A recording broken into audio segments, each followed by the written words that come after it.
Ini cheese yang sudah kita masukkan dan gaul sampai merata.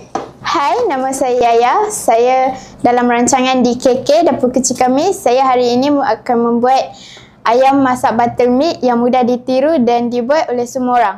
Sebelum saya memperkenalkan bahan-bahannya, jangan lupa like, komen, share dan subscribe.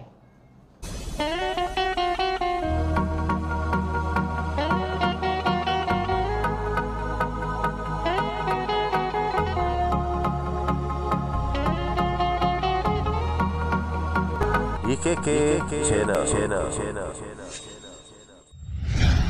Bahan-bahan yang kita gunakan ialah setengah tin susu cair dan tepung goreng ayam ikut sukatan ayam.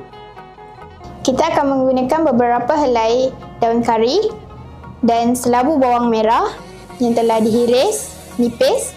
Saya juga menggunakan 1/2 bahagian dada ayam yang telah dihiris dadu. Saya juga menggunakan 14 ulas bawang putih yang telah dicincang halus dan juga 10 batang cili yang telah dihiris. Kita juga menggunakan 2 keping cheese cheddar dan juga 70 gram butter. Kita juga menggunakan 1 sudu teh serbuk perasa dan juga 1 sudu teh garam. Kita juga menggunakan sedikit minyak untuk menggoreng ayam. Mula-mula kita masukkan minyak ikut ayam.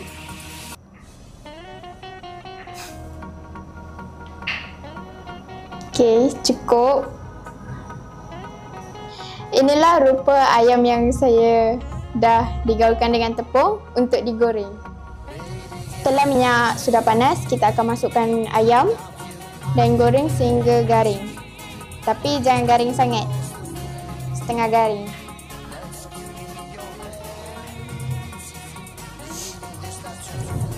Ini ayam yang telah siap digoreng separuh masak. Kita menggunakan kuali bekas goreng ayam tadi. Mula-mula kita masukkan setengah butter.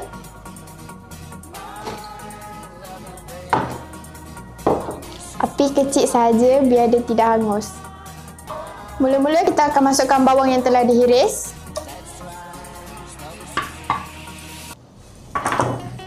Dan juga bawang putih yang telah dicincang.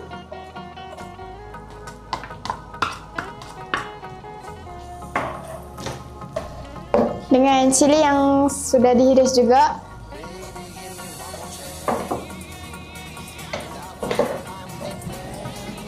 Kita akan tumis dengan daun kari, beberapa helai daun kari biar dia naik bau.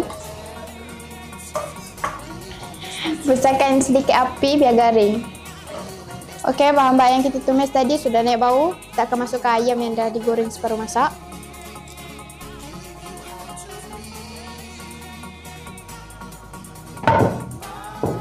Dan gaul dulu hingga sebati.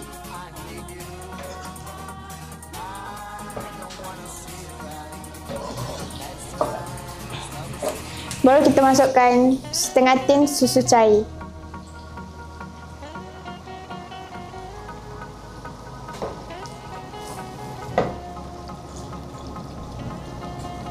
Okey. Dan gaul dulu sehingga sebati.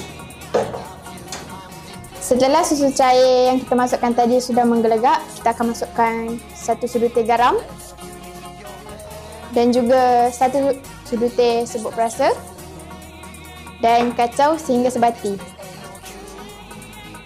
Kita juga akan meletakkan 2 keping cheese slice.